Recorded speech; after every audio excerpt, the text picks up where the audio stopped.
It's hard to fathom nowadays the idea of being a high school dropout like Peter. "I'm going to be the next CEO," he boldly declares, dismissing the notion of becoming involved with someone from a less privileged background. These sentiments are frequently voiced by my younger sister's fiance's brother. Despite his disdain, my sister Nancy remains seemingly content, wearing a resilient smile.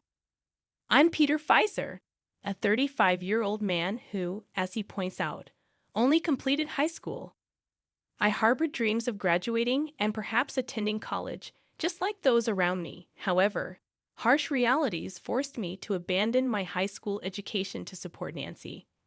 Raised in a fatherless household with financial struggles, our single mother did her best to make ends meet. Our daily meals often consisted of just potatoes. Life was bearable in our poverty with my dear sister and mother until high school. That's when my mother started using expensive cosmetics, disappearing late at night. I wish she'd spend that money on us. Then, during my freshman year, when Nancy was 5, my mother left us for another man and never returned. Our home was stripped of furniture and appliances, likely sold for money. Nancy was left alone, probably crying. I harbored fury and hatred, but those emotions didn't pay the bills. To ensure our survival, I worked tirelessly delivering newspapers before school and at a bar after school. Despite my efforts, we struggled, but I remained determined to make Nancy happy. I decided to end my high school life and seek employment, but finding a job with just a high school dropout was nearly impossible. Rejections became a daily routine until, one day, a stranger in a park offered me bread and a drink. After hearing my story, he offered me a job at a renowned luxury hotel, suggesting I bring Nancy along. Grateful and relieved, I accepted the offer.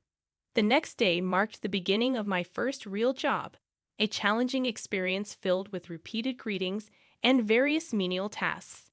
Yet, every day, I toiled to ensure Nancy's happiness. As I grew accustomed to my job, I began learning manners and proper conduct from scratch. Though I faced frequent scoldings, each one taught me valuable lessons. All my earnings went toward Nancy's well-being. When she started elementary school, I distinctly recall purchasing her a backpack, the first item I ever bought for her with my hard-earned money. She cherished it until it was worn out. During her time at the hotel, I observed a woman receiving a grand proposal with a bouquet of roses. Nancy expressed her desire to be someone who receives such tokens of love. Despite our limited resources, I bought her a single rose every year on her birthday. Beyond that, I diligently saved every penny for our living expenses. I managed our finances to ensure Nancy could choose any college she desired. Surprisingly, I found joy in my work while raising her. Fast forward 20 years. I'm still employed at the same hotel, while Nancy has graduated from college and turned 25. She expressed her desire to help people facing struggles similar to ours and became a public servant at City Hall's welfare department. Every day, she fought for those in need. One day, she approached me and said, "Peter, there's someone I want you to meet." Although I knew she had a boyfriend, I never asked, thinking it might be awkward. When I jokingly inquired, "Wow, are you getting married or something?" she responded with a sincere yes. Surprised and genuinely happy for her, I congratulated Nancy countless times. In front of her, I showered her with words of congratulations, masking the tinge of sadness that lingered. It felt like she had truly grown up, and I found myself navigating the complex emotions of a father sending off his daughter into matrimony. As she proudly displayed the engagement ring her boyfriend gave her, I couldn't help but wonder, is he wealthy? Curiosity overcoming me, I inquired about her fiancé. To my surprise, Nancy's response exceeded my expectations. "Yes, he's the son of a company president, and they specialize in distributing food products. Interestingly, they also do business with our hotel. He has an older brother, so he won't be taking over the company." The revelation made sense, explaining how he could afford such an extravagant ring. Encouraged by the positive news, I offered, "What can I do to help? I've lived at this hotel, creating countless memories." I was wondering if I could have my wedding here. Touched by her growth, I assured her I would talk to Bob the next day. When I approached Bob about Nancy's desire to have her wedding at the hotel, he expressed genuine happiness. Of course, let's make it a wedding that Nancy will be delighted with, he declared. However, as the future loomed ahead, a sense of anxiety crept in. With no parents or relatives to rely on, I pondered how Nancy's fiance's family would perceive me, a high school dropout. The day arrived for the families to meet. As we gathered, Nancy's boyfriend, Sam Morrison, extended a warm greeting. Nice to meet you. I'm Nancy's boyfriend, Sam Morrison. I've heard a lot about you from Nancy. Sam struck me as an impressive young man, and my initial worries about being judged based on my background were dispelled. Despite his prestigious lineage as the son of a company president, Sam displayed admiration and respect toward me. Just as my relief settled in, Sam's brother, Richard, interjected with a pointed question. You are a high school dropout, right? Can't believe Sam is marrying into such a poor family. Upon our first meeting, Richard blurted out with a lack of tact that caught me off guard. Despite my surprise, I managed to reply, well, Nancy is working hard as a public servant, so please look after her. Pill. Nancy, what a pitiful life with a brother like him. Sam, you're lucky to have a brother like me, don't you think? Sam and Nancy attempted to smooth over the situation, but Richard's words pierced my heart like daggers. He continued, our family runs a company, you know. I guess a pool person like you wouldn't understand the significance. Even with the wedding, we're planning to invite our important clients, but having a pool person as a relative would lower our reputation. I was unfazed by his words, as long as Nancy was happy. However, he uttered the words I dreaded the most. I guess we can overlook Nancy since she's pretty, but I don't want to acknowledge you as family. You're just her brother after all. Don't come to the wedding. It's a celebration with our clients after all. A pool person like you should just stay home and celebrate your sister's new life. Do something brotherly for once. Even his parents managed only a forced smile, unsure how to react. Though I was seething inside, I chose not to retaliate, thinking it would only upset Nancy. Understood. I won't attend, I calmly declared. Hey, Peter, Nancy protested, but I quietly left the scene. Despite her multiple attempts to persuade me afterward, I stood firm in my decision. She pleaded, I want you there, Peter. I want you to see it, but my mind was made up. I didn't want her to feel bad on her big day. As an employee, I'll do my best to celebrate your new beginning, I assured her. She seemed unconvinced, but I held my ground. I could, at least, witness her shining moment as an employee, not as family. In the days leading up to the wedding, the owner Bob and my co-workers put immense effort into preparations. Bob crafted special dishes and cakes, while my co-workers, even after hours, handcrafted decorations. Watching their dedication, I felt a genuine happiness, thinking, all this for Nancy.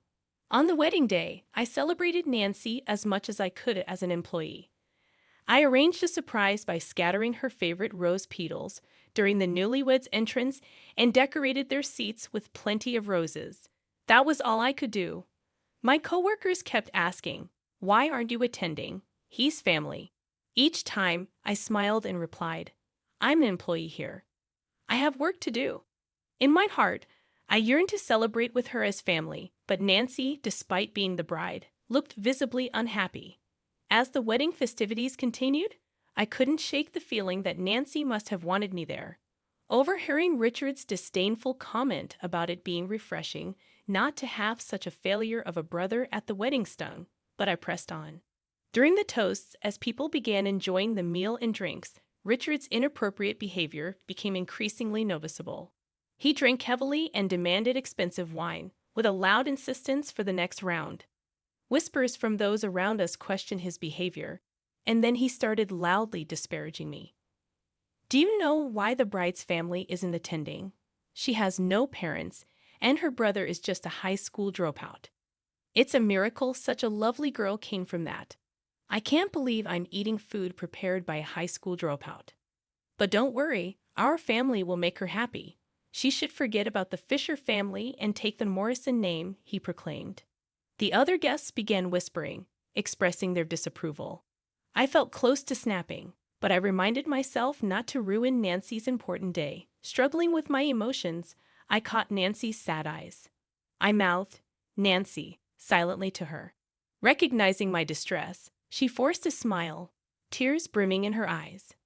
As the moment for the last dance arrived, since her father wasn't present, she appointed me. Instead of dancing, she started reading a heartfelt message with her voice quivering. To my dear brother Peter, you gave up your high school life for me, working hard at this hotel, and Bob.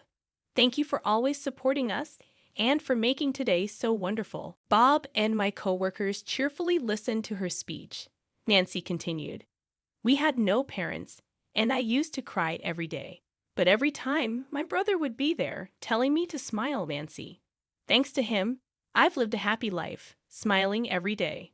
Without him, I couldn't have survived. Despite the challenges I faced, my brother always wished for my happiness. Finally breaking down in tears, Nancy expressed, my brother has always been my greatest ally. Thanks to him, I've lived happily. Even eating potatoes every day is now a fond memory. I could attend the schools I wanted because of my wonderful brother. Thank you so much. As she wept, I held back my tears, feeling reassured that she would be happy with Sam. During her heartfelt speech, the room erupted in applause, and I felt an overwhelming sense of pride. The MC unexpectedly announced me as Nancy's beloved brother, and as I stood there, my face already a mess with tears and a runny nose, I tried to hide my emotions. Saying a simple thank you, the room showered me with applause and praise. It was a recognition I had never experienced before, and the whole venue was swept up in emotion. Suddenly, Richard, still drunk, approached the MC, and I prayed for him to stop. A quick-thinking coworker intervened, preventing him from causing further trouble. The MC diverted attention, saying, Nancy's letter was beautiful. Truly, Peter Fisher is a reliable person for all of us here. Now let's present a special gift to the groom's brother. Please, this way. As they led Richard out, Sam looked embarrassed, but thanks to my coworker's quick thinking, Nancy's big day wasn't ruined. Richard left, and in his intoxicated state, he bumped into someone. He yelled, "Ouch. Watch where you're going." The person he bumped into was none other than our hotel's owner, Bob. Unaware of Bob's identity, Richard continued his disrespectful remarks, but Bob calmly revealed, I run this hotel. We'll see about business with a company like yours. Panicking, Richard protested, but Bob sternly stated, we will cease business dealings with you. Perhaps you should first properly guide your son. Bob returned to the venue, leaving Richard devastated. The next day, Richard, desperate and apologetic, clung to me, begging me to convince the owner to reconsider. However, I only said, please, just don't hurt Nancy, and returned to the venue. The owner, true to his word, refused to use ingredients from Richard's company. Sam and Nancy later visited the hotel to greet us, reporting that they had officially registered their marriage. Sam continued working at a major food company, as his family's company had gone bankrupt after losing business with our hotel. Despite Richard's disownment by his family and his current struggles, I contemplated helping him if he ever changed his ways. Nancy and Sam were living happily, participating in volunteering activities on weekends to support the needy. As for me, I was praised for my conduct at the wedding and past achievements. Bob even mentioned me as a potential candidate for the next owner. Regardless of the outcome, I was content just being called Peter and working in a job I enjoyed, surrounded by a respectable owner and trustworthy colleagues. I was genuinely happy.